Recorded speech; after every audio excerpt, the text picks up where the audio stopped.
রসুল আমার প্রেম বিরহের মূল আলোচনা, রসুল আমার কাজে কর্মের অনুপ্রেরণা। আল্লাহুম্মা সাল্লি আলা মাওলানা মুহাম্মদ ওয়ালা আলি সাইয়্যিদি। আর সে যদি না করে, সে যেন জেনে রেখে আল্লাহ পাক রব্বুল আলামিন হচ্ছেন অভাব মুক্ত, তিনি হচ্ছেন গনি। এই পৃথিবীতে আমরা মানুষ বাদে আল্লাহ পাকের অসংখ্য সৃষ্টি আছে যারা প্রতিনিয়ত আল্লাহ পাকের তাসবিহ পড়ে, ঠিক কি না? আল্লাহ পাক বলছেন সাব্বাহা লিল্লাহি মা ফিস সামাওয়াতি ওয়া মা ফিল আরদ ওয়া হুয়াল আজিজুল হাকীম। আসমান জমিনের ভিতরে যত মাখলুক আছে, সমস্ত মাখলুক আল্লাহ পাকের তাসবিহ পাঠ করে। ওই আল্লাহ যিনি পরাক্রমশালী, যিনি আজিজ, যিনি হচ্ছেন মহা ক্ষমতার অধিকারী একমাত্র, কেবলমাত্র, ঠিক কিনা? আমার প্রিয় বন্ধুগণ, আমার ভাইরা, এই জন্যেই আমরা সবসময় সুখে থাকি, দুঃখে থাকি, প্রশংসা আদায় করবো বলে ইনশাআল্লাহ। ইমানদার ব্যক্তি কখনো হতাশ হয় না, কখনো নিরাশ হয় না। সে সুখে থাকলেও বলে আলহামদুলিল্লাহ, আবার দুঃখে থাকলেও বলেও আলহামদুলিল্লাহ।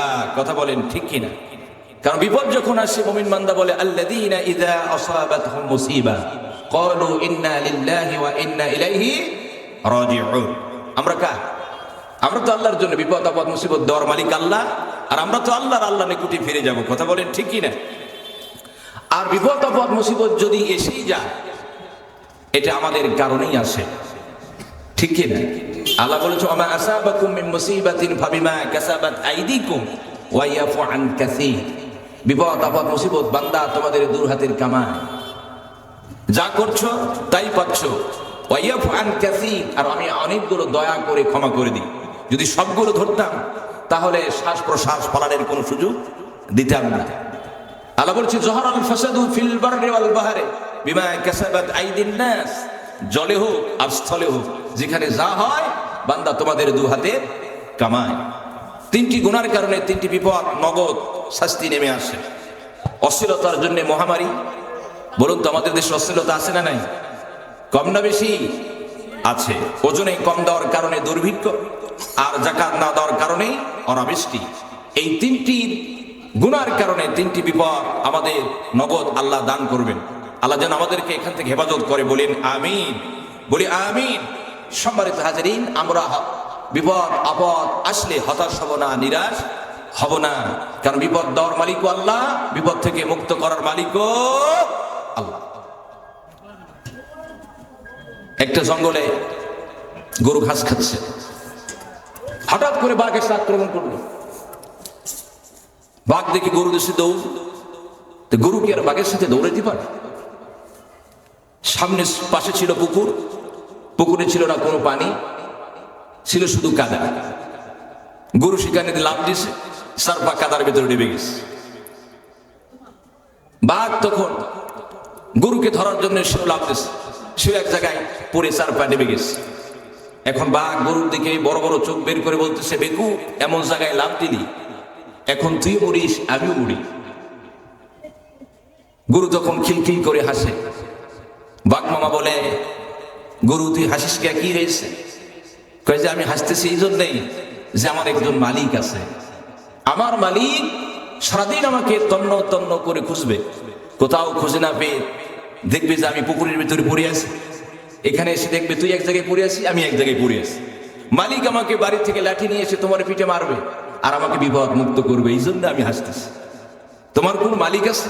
গরু বাঘকে বলতেছে তোমার কোন মালিক আছে? বাঘ তখন বলতেছে আমার আবার মালিক কিসের? আমি তো মনে রাখছি, আমার আবার মালিক কিসের? কয়েছে এখানে তুমি দুর্বল, আমার একজন মালিক আছে। আমার প্রিয় বন্ধুগণ, আমার ভাইরা, গরুর মালিক সারাদিন তন্ন তন্ন করে তার গরুকে খোঁজা শুরু করলো। কোথাও না পেয়ে এসে দেখে পুকুরের ভিতরে গরু এক জায়গায় পড়ে আছে, বাঘ এক জায়গায় পড়ে আছে। মালিক বুঝতে পেরেছে ঘটনা কি, বাড়ি থেকে লাঠি নিয়ে এসে আল্লাহ পাক মানুষকে ছাড় দেয় গো, কারণ তার পাপের চাইতে যদি আল্লাহ পাকের ধরা বড় হয়ে যায় তাহলে আল্লাহ তো জালিম হয়ে যাবে। আল্লাহ বলছে ইন্নাল্লাহা লা ইয়াজলামু মিসকালা যাররাতিন, আল্লাহ তো বান্দার প্রতি সামান্য পরিমাণ জুলুম করে না। এই জন্য আল্লাহ পাক রব্বুল আলামিন ছেড়ে দেন, ছাড় দেন না। আর আল্লাহ পাক রব্বুল আলামিন যাকে যত জোরে আসার দিতে চান তার তত উপরে তোলেন, যাতে আসার সাথে, ঠিক কি না? আল্লাহ পাক এমন উপরে তুললেন, আবার এমন ভাবে আসার দিলেন মামুর বাড়ি দিল্লি গিয়ে ফেলে দিলেন। কথা বলেন ঠিক কি না? আল্লাহ পাক বলেন ইয়া আইয়ুহাল্লাযীনা আমানুসবিরু ওয়া সাবিরু ওয়া রাবিতু ওয়াত্তাকুল্লাহা লাআল্লাকুম তুফলিহুন। হে মুমিনেরা, হে বিশ্বাসীরা, তোমরা ধৈর্য ধারণ করো, ধৈর্যের প্রতি অটল থাকো, ধৈর্য মোকাবেলার প্রস্তুত থাকো, আর আল্লাহ পাককে ভয় করো, তোমরাই বিজয়ী হয়ে যাবে। কোন সুবহানাল্লাহ। সম্মানিত হাজিরিন, এই জন্য আসুন আমরা আমাদের মনে রাখতে হবে যে রাত যত গভীর হয় সকাল তত ঘনিয়ে আসে, ঠিক কি না? মায়ের পেটের ব্যথা যত তীব্র, গর্ভবতী মায়ের পেটের ব্যথা যত তীব্র হয়, নতুন মেহমান পৃথিবীতে আসার সম্ভাবনা। আমার প্রিয় বন্ধুগণ, আজকে পৃথিবীতে সমস্ত কাফির মুশরিক মুনাফিকরা ঐক্যবদ্ধ হয়ে গেছে। ইসলাম মুসলমানদেরকে বিরুদ্ধে ষড়যন্ত্র করছে, আর মুসলমানদের উপর অত্যাচার নির্যাতন নিপীড়ন করছে। কথা বলেন ঠিক কিনা? হত্যা করছে, মারছে গোটা পৃথিবী। দেখেন, আমি এক রিপোর্টে দেখলাম যে ফিলিস্তিন মসজিদের নাম কি? মসজিদুল আকসা। সেখানে হাজার হাজার নবীর পদচারণ। সেই মসজিদুল আকসা থেকে আমার আপনার নবী জনাবে মুহাম্মদুর রাসূলুল্লাহ সাল্লাল্লাহু আলাইহি ওয়াসাল্লাম হিজরত করে আল্লাহ পাকের সাথে দিদার করেছেন। সেই মসজিদ, সেই ফিলিস্তিন রাষ্ট্র, তারা 2023 সালের অক্টোবর থেকে আক্রমণ শুরু করলো। এ যাবৎ পর্যন্ত কত মানুষ মেরেছে? 70,300 জন মানুষ তাদের হাতে নিহত হয়েছে, এবং 1,71,047 জন তারা আহত হয়েছে। আমার প্রিয় বন্ধুগণ, শুধু ফিলিস্তিন নয়, গোটা পৃথিবীতে মুসলমানদেরকে নির্যাতন, নিপীড়ন, অত্যাচার চলছে, তাদেরকে হত্যা করছে। তাদের ভীষণ হলো একটাই, তারা ইসলাম এবং মুসলমানদেরকে পৃথিবী থেকে মুছে দিতে চায়। কথা বলেন ঠিক কিনা? কিন্তু তাদের এই আশা আকাঙ্ক্ষা কখনো পূর্ণ হবে না। আল্লাহ পাক তাদের আশা আকাঙ্ক্ষা পূর্ণ করতে দেবে না। তাদের দাদারাও চেষ্টা করেছিল, আবু জাহেল, ফিরআউন, নমরুদ চেষ্টা করেছিল, কিন্তু ইসলামকে মুছে দিতে পারে নাই, ঠিক কিনা? আল্লাহ পাক রব্বুল আমিন বলেন ইউরিদুনা লিইউতফিউ নূরাল্লাহি বিআফওয়াহিহিম আল্লাহু মুতিম্মু নূরিহি ওয়ালাউ কারিহাল কাফিরুন। ওই কাফেররা গোষ্ঠীরা ফু দিয়ে ইসলামের আওয়াজকে মুছে দিতে চায়। আল্লাহ পাক রব্বুল আলামিন আমি আমার নূরকে প্রজ্বলিত করব, এটি কাফেরের মনে যত যন্ত্রণা হোক না কেন, আমি আল্লাহ কখনো পরোয়া করি না। ইসলাম তো তেলের চারাক নয় যে ফু দিলে নিভে যাবে। ইসলাম তো খড়কুটা নয় যে বাতাস দিলে উড়ে যাবে। ইসলাম ছিল, ইসলাম আছে, ইসলাম থাকবে। কথা বলেন ঠিক কিনা? মুসলমানদের উপরে যত নির্যাতন, নিপীড়ন বাড়ছে, মুসলমানের সংখ্যা দিন দিন তত বাড়ছে। কোন সুবহানাল্লাহ। আমার প্রিয় বন্ধুগণ, আমার ভাইরা, ওআইসি রিপোর্ট অনুযায়ী গোটা পৃথিবীর প্রতিদিন 8,000 মানুষ কালেমা পড়ে ইসলামের সুশীতল ছায়া তলে আশ্রয় গ্রহণ করছে। বলি আলহামদুলিল্লাহ। ইসলামকে মুছে দেওয়ার জন্য যারা ষড়যন্ত্র করছে আর করবে, তারাই পৃথিবী থেকে মুছে যাবে। কথা বলেন ঠিক কিনা? আল্লাহ বলেছেন আমার নাম আল্লাহ, আমার সদৃশ না পাল্লা, ঘাড়ে কিন্তু থাকবে না কল্লা। আবু জাহেল পাল্লা দিয়েছিল, ঘাড়ে কল্লা নাই। নমরুদ পাল্লা দিয়েছিল, ঘাড়ে কাল্লা নাই। ফিরআউন পাল্লা দিয়েছিল, ঘরে কাল্লা নাই। বর্তমান পৃথিবীতে যারা পাল্লা দিচ্ছে আর পাল্লা দেবে, ঘাড় থাকবে, কল্লা থাকবে না। কথা বলেন ঠিক কিনা? আমার প্রিয় বন্ধুগণ, তুমি তো নেতানিয়াহু। আমার প্রিয় বন্ধুগণ, আমার ভাইয়েরা, এই জন্য আমি বলি আগামী সূর্য কোরআনের সূর্য, আগামীর সূর্য ইসলামের সূর্য, আগামীর পৃথিবী হবে ইসলামের পৃথিবী। বলি ইনশাআল্লাহ। আগামীর বাংলাদেশ হবে ইসলামের বাংলাদেশ। বলি ইনশাআল্লাহ। বলি আলহামদুলিল্লাহ। সত্য আমাদের দুটি, কয়টি সত্য? দুটি যদি সত্য পূর্ণ করতে পারি আগামীর মুসলমানদের বিজয় হবে ইনশাআল্লাহ। এক নম্বর সত্য হলো আমাদেরকে খাঁটি মুমিন হওয়া লাগবে।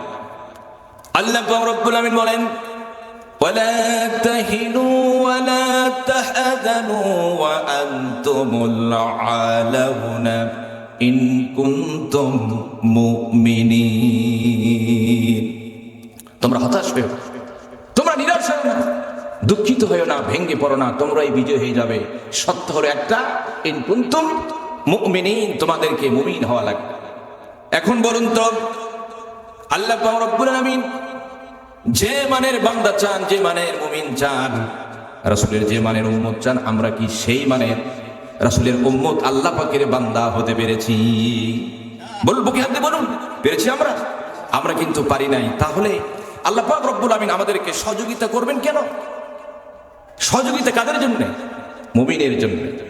আল্লাহ পাক রব্বুল আমিন বলেন, মুমিন বান্দা বিপদে পড়ে যখন মুমিন বান্দাকে সহযোগিতা করা আল্লাহর জন্য ওয়াজিব হয়ে যায়, তখন আল্লাহ বলে, ওয়া কানা হাক্কান আলাইনা নাসরুল মুমিনিন। মুমিন বান্দা বিপদে পড়ে যখন মুমিন বান্দাকে সহযোগিতা করা আল্লাহর জন্য ওয়াজিব হয়ে যায় তখন। ঠিক কি না? নবী রাসূলগণ সাহাবে কিরাম রাহমাতুল্লাহ ছিলেন খাঁটি মুমিন, ঈমানদার। আল্লাহ পাক রব্বুল আমিন তাদেরকে সহযোগিতা করেছেন কাতারে কাতারে ফেরেশতা দিয়া।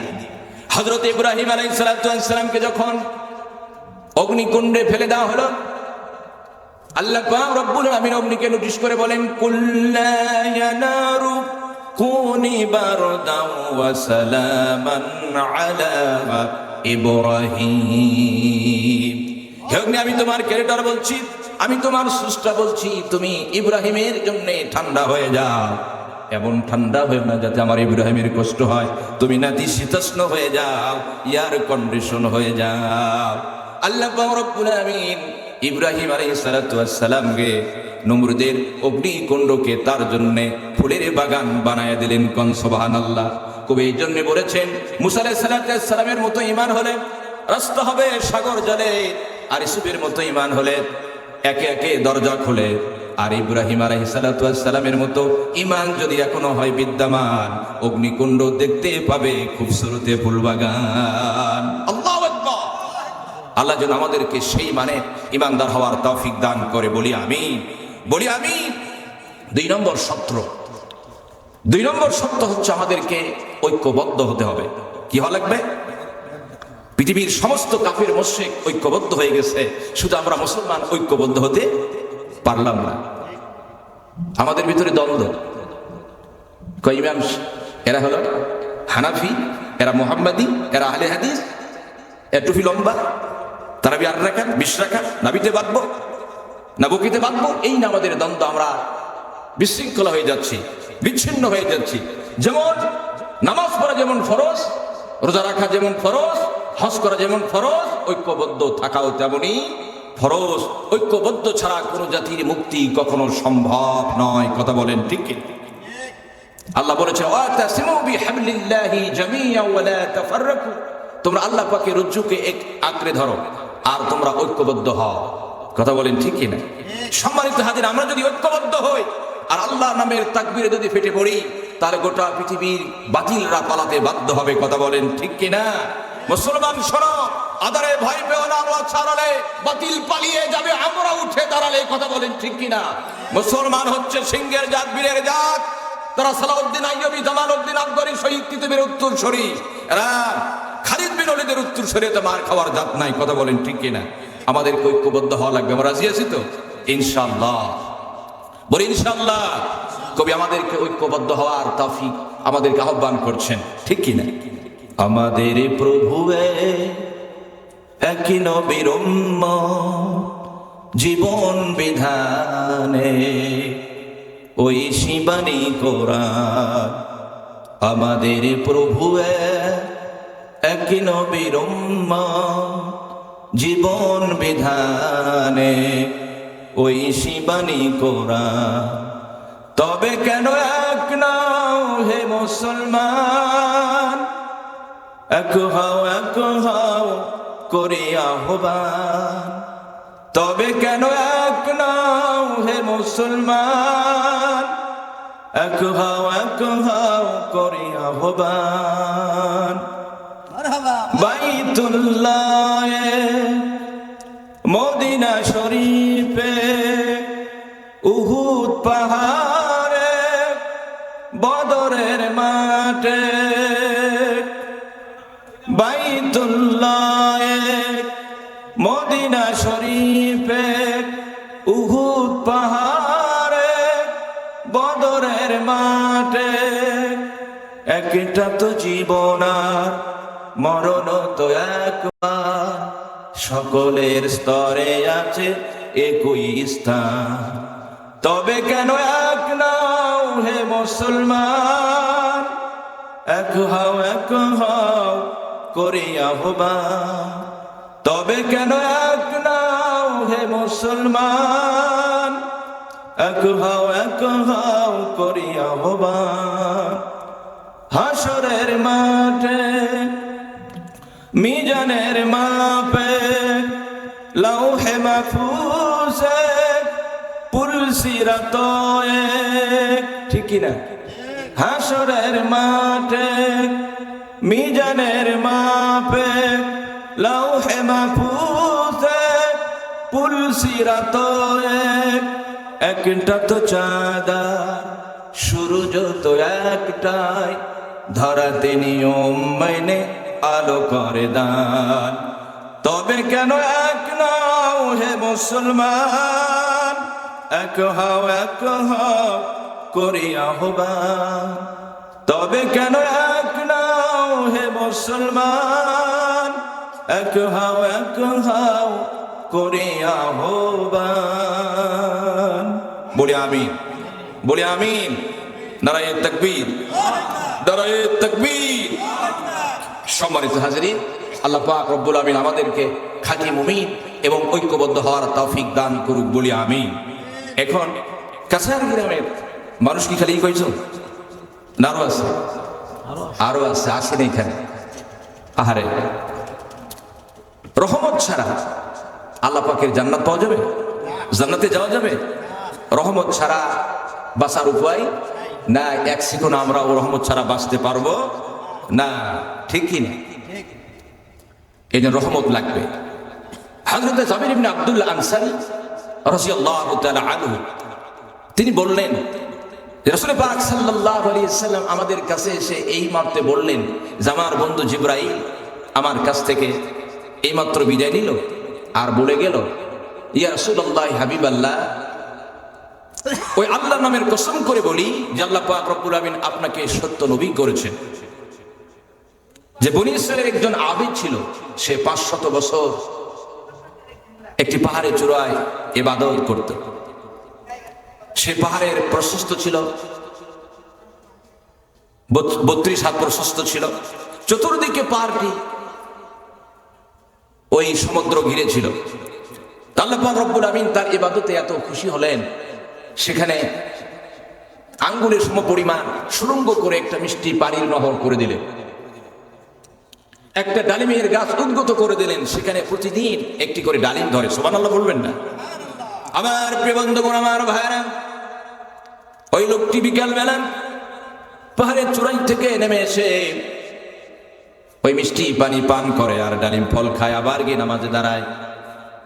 এবার তিনি আল্লাহর কাছে প্রার্থনা করলেন, আল্লাহ পাক রব্বুল আমিন আমার যেন নামাজ অবস্থায় মৃত্যু হয়, সিজদা অবস্থায় মৃত্যু হয়, আর আমি যখন মারা যাব আমার দেহ মাটি অন্যান্য কীট পতঙ্গ থেকে হেফাজত করবেন, আর কিয়ামতের দিন সিজদা অবস্থায় আপনি আমারে কিয়ামতের দিন উঠাবেন। আল্লাহ পাক রব্বুল আলামিন তার দোয়া কবুল করে নিলেন।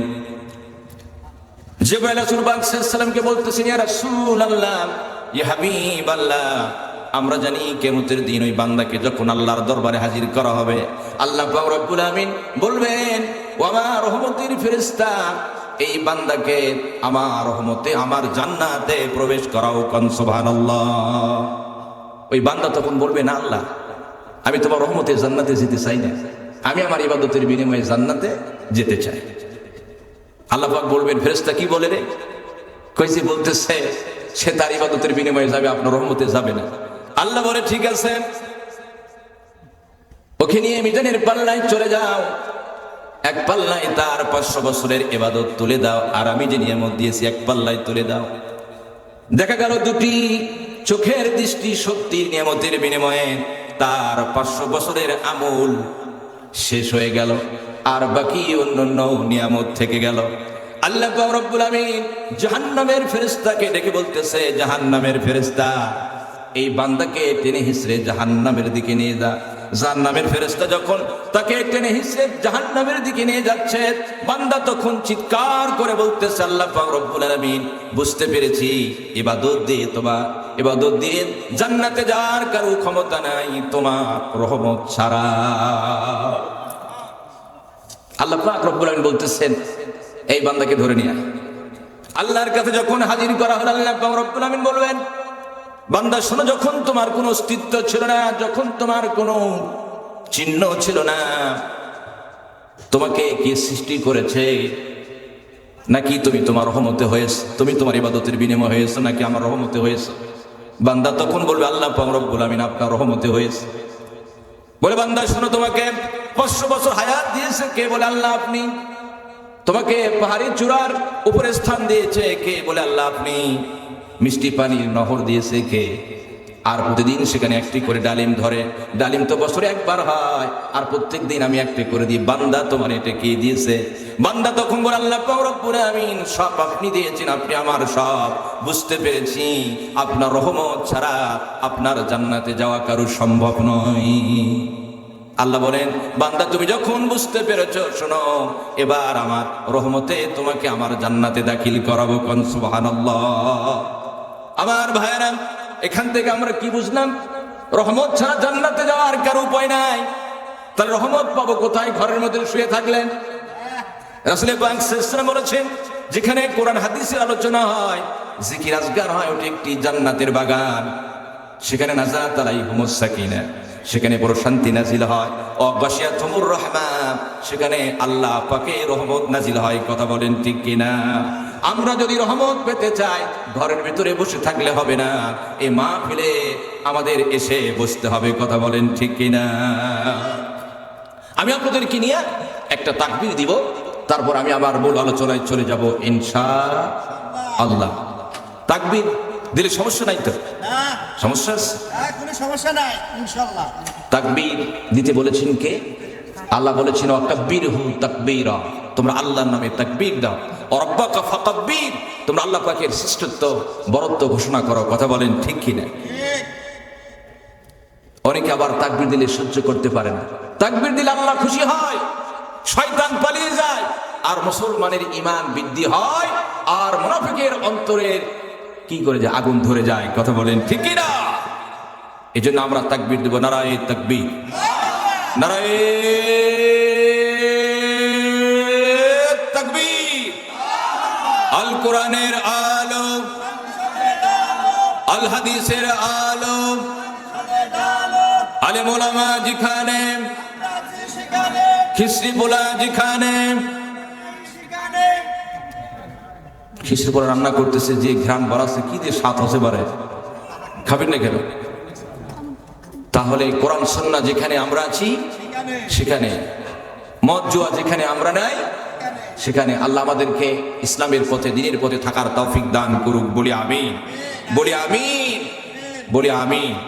সম্মানিত হাজিরিন, যারা এদিক সেদিক ঘোরাফেরা করছেন, মেহেরবানি করে আমরা জান্নাতের বাগানে বসে যাই।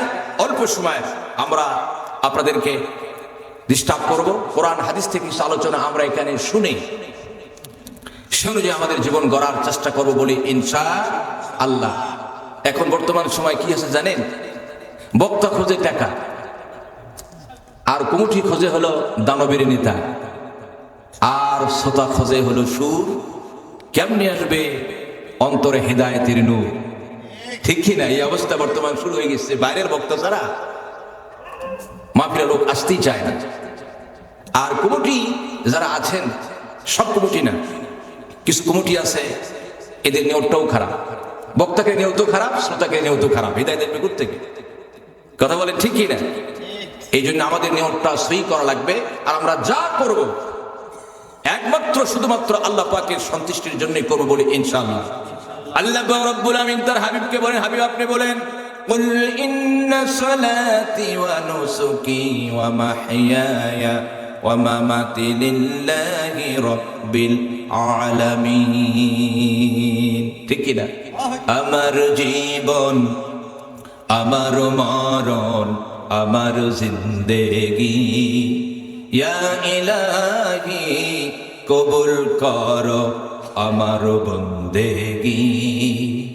আমার জীবন, আমার মরণ, আমার জিন্দেগি ইয়া ইলাহি কবুল করো আমার বন্দেগি। তুমি তো কারো হাত কভু ফিরাও না, যে যখন হাত তুলেছে। তুমি তো তাকেও ভুলো না কভু, যে তোমাকে ভুলেছে। তাই দয়াময় দয়ার আশায়, তাই দয়াময় দয়ার আশায় শুধু আজি কাঁদি। আমার জিন্দেগি, আমার জীবন, আমার মরণ, আমার জিন্দেগি ইয়া ইলাহি কবুল করো আমার বন্দেগি। আমি যে প্রভু অতি অসহায়, নিরাশ্রয় দুর্বল, তুমি শুধুই পারো দিতে শক্তি সম্বল। তাই দয়াময় দাও হে বক্ষে, তাই দয়াময় দাও হে বক্ষে আল কোরআনের দিল। আমার জিন্দেগি, আমার জীবন, আমার মরণ, আমার বন্দেগি ইয়া ইলাহি কবুল করো আমার বন্দেগি। ঠিক কি না? আমরা যা করবো কার খুশির জন্য করব? বলি মারহাবা, লিল্লাহে তাকবীর, লিল্লাহে তাকবীর। আজকে মাহফিলে লোক কম হওয়ার আরেকটি কারণ, এই আশেপাশে অনেকগুলো মাহফিল হচ্ছে। এই কালেজাপুর মাহফিল, তারপরে নিজামুদ্দিন মাহফিল, তারপরে কামুল্লা সরকার বড় মাহফিল। তারা আমার কাছে এই দিনে গেছে, সকলে গেছে। তা আমি বলেছি না, একটা দাওয়াত নিয়েছি, দেওয়া যাবে না। শালিকাও মাহফিল, এই জন্য লোক আরো কিছু কম হয়েছে। আলহামদুলিল্লাহ, যতটুকু হয়েছে আলহামদুলিল্লাহ। আমরা আজকে শীতও বেশি, যাক আলহামদুলিল্লাহ। আমরা এখন পবিত্র কোরআনুল কারীম থেকে আপনাদের কিছু আলোচনা শোনাবো। আসুন আমরা সকলে শয়তানের ওয়াসওয়াসা থেকে আল্লাহ পাকের নিকটে পানা চেয়ে নিই। আউযু বিল্লাহি মিনাশ শাইতানির রাজীম। বিসমিল্লাহির রাহমানির রাহিম। তাবারাকাল্লাযী বিয়াদিহিল মুলক ওয়া হুয়া আলা কুল্লি শাইইন কাদির। الذي خلق الموت والحياة ليبلوكم أيكم أحسن عملا وهو العزيز الغفور صدق الله العظيم। আল্লাহ পাক রব্বুল আলামিন বলছেন, তাবারাকাল্লাযী বিয়াদিহিল মুলক, বরকতময় যিনি, তার হাতে সর্বময় কর্তৃত্ব, যিনি হচ্ছেন আসমান জমিন এর ভিতরে যত কিছু আছে সবের কিছু একমাত্র অধিপতি, একমাত্র মালিক। কথা বলেন ঠিক কিনা? সকল ক্ষমতার মালিককে, সকল ক্ষমতার উৎসকে। কিন্তু আমরা বলি কি? By the people, for the people, of the people. সকল ক্ষমতার উৎস জনগণ, কন্যা উজবিল্লাহ। সকল ক্ষমতার উৎসকে একমাত্র শুধুমাত্র সকল ক্ষমতার মালিক হচ্ছে আল্লাহ পাক রব্বুল আলামিন। কথা বলেন ঠিক কিনা? আমার প্রিয় বন্ধুগণ, আমার ভাইরা, তিনি সর্বময় ক্ষমতার মালিক। এই যে কয়েকদিন কয়েক সেকেন্ড দেখছেন, খালি কয়েক সেকেন্ড শুরু হয়েছে, সবকিছু লন্ডভন্ড, সবকিছু খালি থরথর করে কাঁপতেছে। মিয়া তুমি বলো সকল ক্ষমতার মালিক। এই যে শিক্ষা, তুমি যে দাবি করো সকল ক্ষমতার মালিক, দাবি করো শীতকাল, শীতকালে কি হয়? রাত বড় হয়, দিন ছোট হয়। তুলিজুল লাইলা ফিন নাহারি ও তুলিজুল নাহারা ফিল লাইল। আল্লাহ দিনকে রাতের ভিতরে, রাতকে দিনের ভিতরে প্রবেশ করা। বেটা, তোমার কোন ক্ষমতা আছে? সকল ক্ষমতার মালিক কে? আল্লাহ পাক রব্বুল আলামিন। আমার প্রিয় বন্ধুগণ, আমার ভাইরা, আল্লাহ পাক রব্বুল আলামিন বলেন, ইযা যুলজিলাতিল আরদু জিলজালাহা ওয়া আখরাজাতিল আরদু আসকালাহা ওয়া ক্বালাল ইনসানু মা লাহা। যেদিন এই জমিনটা প্রচন্ড কম্পনে কম্পিত হবে, সবকিছুই লন্ডভন্ড হয়ে যাবে, আকাশ চরচর করে ভেঙে পড়বে, পাহাড়গুলো তোলার নাই উঠতে থাকবে, জমিনের ভিতর থেকে যা কিছু আছে জমিন তা বের করে দেবে। মানুষ তখন বলবে পৃথিবীর হলো কি? গর্ভবতী মা তার গর্ভ খুলে পড়ে যাবে, প্রসূতি মা তার সন্তানকে দুধ পান করানোর কথা ভুলে যাবে। এইভাবে চলতে থাকবে। আল্লাহ পাক রব্বুল আমিন হযরতে ইসরাফিল আলাইহিস সালাতু ওয়াস সালামকে যখন দ্বিতীয়বার ফুঁক দিতে বলবেন, তিনি যখন সিংহায় ফু দেবেন, আল্লাহ পাক রব্বুল আমিন যাদের চান তারা বাদে সব পৃথিবীর সমস্ত মাখলুক গুলো মারা যাবে। আল্লাহ পাক রব্বুল আমিন এবার মালাকুল মউতকে জিজ্ঞেস করবেন, মালাকুল মউত কে কে বাকি আছে? মালাকুল মউত বলবেন, আল্লাহ পাক রব্বুল আলামিন আপনি তো হাইয়ুল কাইয়ুম, চিরঞ্জীব চিরস্থায়ী, আপনি ছিলেন, আছেন, থাকবেন। এখন জিবরাইল, মিকাইল, ইসরাফিল, আমি আর আরশ বহনকারী ফেরেশতা বেঁচে আছে। আল্লাহ পাক রব্বুল আলামিন বলেন, ওদেরকে মৃত্যু দাও। আজরাইল তখন ওদের রূহগুলো গড়ে বের করে নেবে। এবার আল্লাহ পাক আবার জিজ্ঞেস করবেন, আজরাইল আর কে বাকি আছে? আজরাইল আবার বলবেন, আল্লাহ পাক রব্বুল আলামিন আপনি ছিলেন, আছেন, থাকবেন, এখন আমি বাকি আছি। আল্লাহ পাক বলতেছেন, আজরাইল রে, আমি তো বলেছি কুল্লু নাফসিন যায়কাতুল মাউত, প্রত্যেক প্রাণীর মৃত্যুর স্বাদ ভোগ করা লাগবে, তুমি মরে যাও।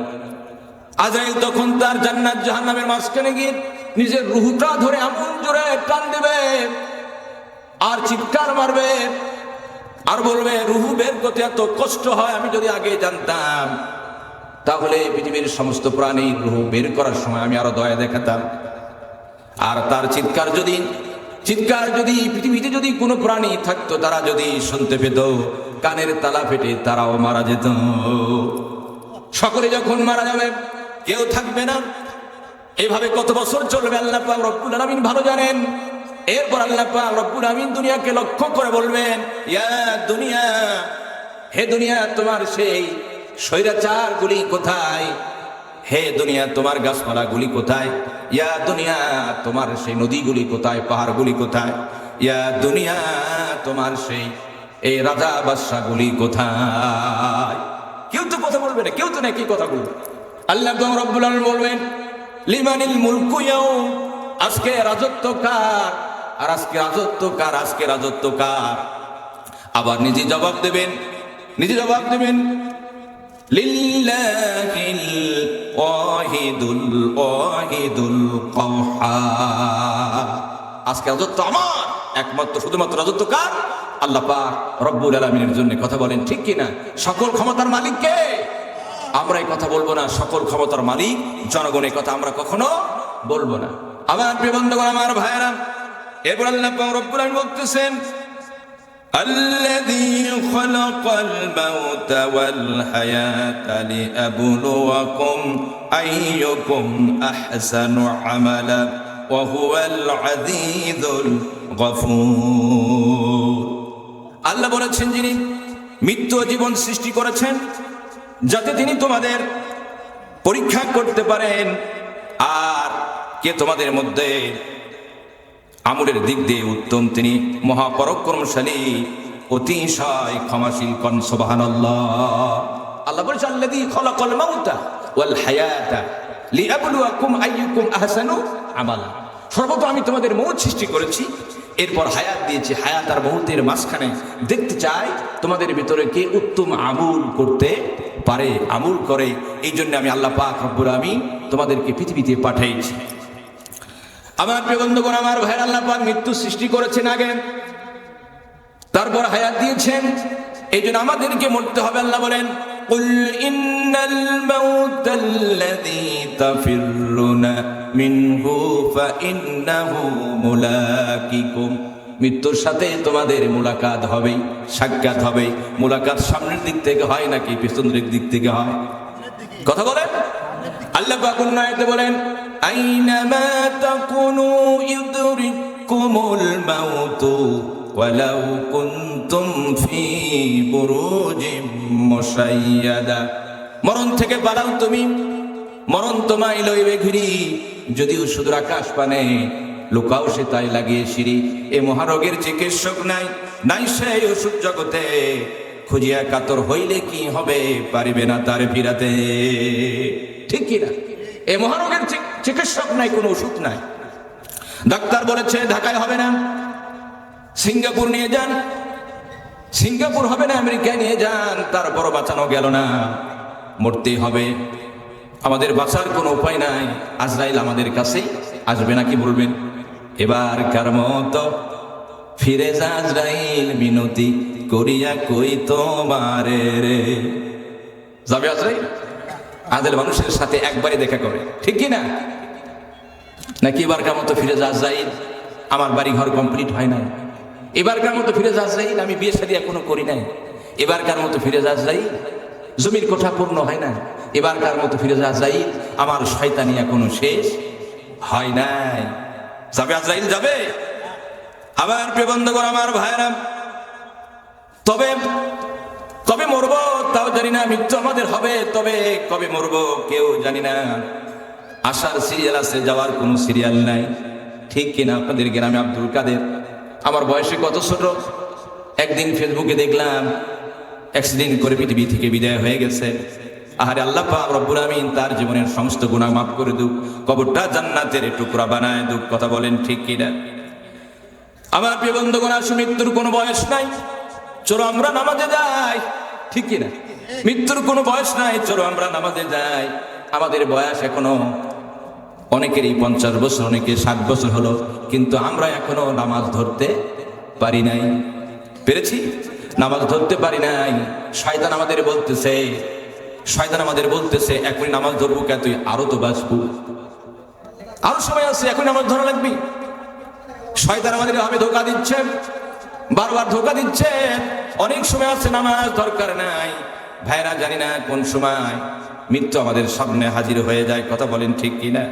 এই জন্য আমাদেরকে মরতে হবে, মরার কোনো বিকল্প নাই, মরতে হবে। আমরা যত বড় হই না কেন, আর যত ছোট হই না কেন, আমরা কি করেছেন, যত সম্পদশালী হই না কেন, আর যত ফকির হই না কেন, যে ধর্মের হোক, যে বর্ণের হোক, ইমানদার হোক, জালিম হোক, আলিম হোক, বাঁচার কোনো অপশন নাই। পৃথিবী থেকে আমাদেরকে বিদায় হতে হবে। কথা বলেন ঠিক কিনা? কবি এই জন্য বলেছেন, পৃথিবীতে কেউ স্থায়ী হয় না, হোক না সে ফেরাউন কিবা নমরুদ। কেউ ভাবে চিরকাল রয় না, কেউ ভাবে চিরকাল রয় না। পৃথিবীতে কেউ স্থায়ী হয় না, হোক না সে ফেরাউন কিবা নমরুদ। কেউ ভাবে চিরকাল রয় না, কেউ ভাবে চিরদিন রয় না। চলে যাই সব ছেড়ে যেতে হয়, মৃত্যু মানে না কোনো পরিচয়, ঠিক কি না? চলে যাই সব ছেড়ে যেতে হয়, মৃত্যু মানে না কোনো পরিচয়। সব রাজা মহারাজা আর মহাবীর, সব রাজা মহারাজা আর মহাবীর, কাউকে সে অবকাশ দেয় না। পৃথিবীতে কেউ স্থায়ী হয় না, হোক না সে ফেরাউন কিবা নমরুদ। কেউ ভাবে চিরকাল রয় না, কেউ ভাবে চিরদিন রয় না। ফেরাউন শেষ তক ছিল না, মৃত্যু তাকেও ছেড়ে দিল না। ফেরাউন শেষ তক ছিল না, মৃত্যু তাকেও ছেড়ে দিল না। থেকে গেছে তার সব স্মৃতিচিহ্ন, থেকে গেছে তার সব স্মৃতিচিহ্ন, কেউ আজ তার কথা কয় না। পৃথিবীতে কেউ স্থায়ী হয় না, হোক না সে ফেরাউন কিংবা নমরুদ। কেউ ভাবে চিরকাল রয় না, কেউ ভাবে চিরদিন রয় না। এই সেই পিরামিড দাঁড়িয়ে আকাশের দিকে মাথা বাড়িয়ে, এই সেই পিরামিড দাঁড়িয়ে আকাশের দিকে মাথা বাড়িয়ে। ইতিহাস হয়ে আছে চিরকাল, ইতিহাস হয়ে আছে চিরকাল। ফেরাউন শুধু ভাবে রয় না, পৃথিবীতে কেউ স্থায়ী হয় না, হোক না সে ফেরাউন কিংবা নমরুদ। কেউ ভাবে চিরকাল রয় না, কেউ ভাবে চিরদিন রয় না। লীনতা আছে থাকবে, চিরদিন সত্যকে ডাকবে। লীনত আজ আছে থাকবে, চিরদিন সত্যকে ডাকবে। ডেকে ডেকে বলে যাবে দিন রাত, ডেকে ডেকে বলে যাবে দিন রাত। কেউ যেন ফেরাউন হয় না, পৃথিবীতে কেউ স্থায়ী হয় না, হোক না সে ফেরাউন কিংবা নমরুদ। কেউ ভাবে চিরকাল রয় না, কেউ ভাবে চিরদিন রয় না। ঠিক কি না? বলি মার হাবা, বলি মার হাবা। ভাইরা, মরতে তো হবেই, মরার কোন বিকল্প নাই। এই জন্য মরতে হবে, আমরা মরার মতো মরতে চাই। কবি বলেছেন, যেদিন তুমি এসেছিলে ভবে, কেঁদেছিলে একা, হেসেছিল সবে। এমন জীবন তুমি করিবে গঠন, মরণে হাসিবে তুমি, কাঁদিবে ভুবন। ঠিক কিনা? আল্লাহ পাক রব্বুল আমিন আমাদেরকে এইরকম জীবন গঠন করার তৌফিক দান করুক, বলি আমিন, বলি আমিন। ইমাম গাসসালী রাহমাতুল্লাহ আলাইহি বলছেন, মৃত্যু মানে তো জীবন শেষ নয়, এটা ইমানদারের জন্য, মুমিনের জন্য আরেক নতুন জীবনের সূচনা। কথা বলেন ঠিক কিনা? হযরত আবু দারদা রাদিয়াল্লাহু তাআলা আনহু বলেছেন, আমি তিনটি জিনিসকে মহব্বত করি। কয়টি জিনিস? তিনটি মহব্বত করি। এক নম্বর হলো অসুস্থতা। অসুস্থ থাকলে গুনাহ মাফ হয়ে যায়। মুমিন ব্যক্তির যদি অসুস্থ হয়, সে যদি ধৈর্য ধারণ করে, কাঁটাও ফোটে, সে যদি ধৈর্য ধারণ করে, এই অসুস্থতা তার গুনাহের কাফারা হয়ে যায়। সুবহানাল্লাহ। নাম্বার হচ্ছে 2, তিনি বলেন, আমি দরিদ্রতাকে ভালোবাসি, কারণ দরিদ্রতা থাকলে বিনয়ী থাকা যায়। অর্থের একটা গরম আছে না নাই? ক্ষমতার একটা গরম আছে, আমরা তা 16 বছরে দেখতে পেলাম। ঠিক কিনা? ক্ষমতা গরম আছে, এই জন্যে আবু দারদা বলেছেন, আমি দরিদ্রতাকে ভালোবাসি। নাম্বার হচ্ছে 3, আমি মৃত্যুকে ভালোবাসি, কারণ মৃত্যুর মাধ্যমে আমার আল্লাহ পাক রব্বুল আলামিনের সাথে দিদার হয়ে যায়। কোন সুবহানাল্লাহ। কোন ব্যক্তি যদি মরতে চায়, আল্লাহ পাকের সাথে যদি দিদার করতে চায়, তাহলে মরার পরে কবর নামক দরজা দিয়ে আল্লাহ পাকের সাথে তার সাক্ষাৎ হয়ে যাবে। আমার প্রিয় বন্ধুগণ, আমার ভাই, এই জন্য মরার আগেই আমাদের ব্যবহার ঠিক করা লাগবে, আমাদের চরিত্র ঠিক করা লাগবে। আমাদের সমাজে এমন মানুষ আছে না, যাদের অত্যাচারে মানুষ অতিষ্ঠ হয়ে গেছে। মানুষ বলে, এই লোকটি মরে না, মরি তো শান্তি পায়। ঠিক কি না? আবার সমাজে আমাদের দেশে এমন মানুষ আছে, যারা মরার পর মানুষ কষ্ট পায়, অজান্তেই চোখ দিয়ে পানি বেরিয়ে যায়, মানুষ আফসোস করে। আবার কিছু মানুষ মরার পরে মানুষ মিষ্টি বিতরণ করে। কথা বলেন ঠিক কিনা? আমার প্রিয় বন্ধুগণ, আমার ভাইরা, কিছু মানুষের মৃত্যু আমাদেরকে কষ্ট দিচ্ছে। যেমন আল্লামা মরহুম মকফুর কোরআনের পাখি দিলওয়ার হোসেন সাইদী রহমতুল্লাহ আলাইহি, তার মৃত্যুর খবর যখন মানুষের কানে চলে গেল, আহারে, মানুষের অজান্তে চোখ দিয়ে ঝরঝরকারী পানি পড়ে চলে গেছে। কিন্তু জালেমরা চিনল না, তাকে পৃথিবী থেকে বিদায় করে দিল। হয়তো আল্লাহ পাক রব্বুল আমিন তার এই দোয়া কবুল করেছেন, যে সারা বছর তামান্না করেছে, আল্লাহ তুমি আমাকে শহীদ মৃত্যু দান করো। আল্লাহ হয়তো তাকে তার এই কথা কবুল করে নিয়েছে। আমরা হুজুরের জন্য দোয়া করে আল্লাহ পাক রব্বুল আমিন তার কবরটা জান্নাতের টুকরা বানায় দেব বলি আমিন, জান্নাতের উচ্চ মাকাম দান করুক বলি আমিন। এরপরে আবু সাইদের মৃত্যু, মুগ্ধের মৃত্যু, আবরারের মৃত্যু, শেষ পর্যন্ত ওসমান হাজির মৃত্যু। শরীফ ওসমান হাদির মৃত্যু আমাদেরকে কাদা। বাংলাদেশের সকল মানুষকে কাদাইয়া ওসমান হাদি পৃথিবী থেকে বিদায় নিল। তার কথা আপনারা সোশ্যাল মিডিয়ায় দেখেছেন। তার তামান্না ছিল, ইচ্ছা ছিল সে শহীদ হবে। আল্লাহ পাক হয়তো কবুল করে নিয়েছেন। আমরা তার জন্য দোয়া করি আল্লাহ পাক রব্বুল আমিন তার কবরটা জান্নাতের টুকরা বানায় দিন, তার জীবনের সমস্ত গুনাহগুলো মাফ করে দিয়ে আল্লাহ পাক জান্নাতের উচ্চ মাকাম দান করুক। বলি আমিন, বলি আমিন। আমার পৃথিবী, আমার প্রিয় বন্ধুগণ, আমার ভাইরা, তাদের অপরাধটা কি ছিল? অপরাধটা কি? তাদের অপরাধ একটা, তারা অন্যায়ের প্রতিবাদ করেছে, ভারতের আধিপত্যের বিরুদ্ধে কথা বলেছে, এটাই তাদের অপরাধ। এই অপরাধের কারণে তাদেরকে শহীদ করে দেওয়া হলো, পৃথিবী থেকে বিদায় করে দেওয়া হলো। আমার প্রিয় বন্ধুগণ, আমার ভাইরা, বলুন তো, ভারত কি আমাদের ভালো চায়? ভালো ভালো চায়? ওরা আমাদেরকে শাসন করতে চায় আর শোষণ করতে চায়। আমরা 54 বছর ধরে এই দেশ স্বাধীন হয়েছে, আমরা নামে মাত্র স্বাধীন হয়েছি। এক গোষ্ঠীর কাছ থেকে আমরা মুক্ত হয়ে আরেক গোষ্ঠীর কাছে বন্দী হয়েছি। আমার প্রিয় বন্ধুগণ, আমার ভাইরা, এবার সুযোগ এসেছে। এই সুযোগ আর পূর্ণ স্বাধীনতার এই সুযোগ হাতছাড়া করা যাবে না।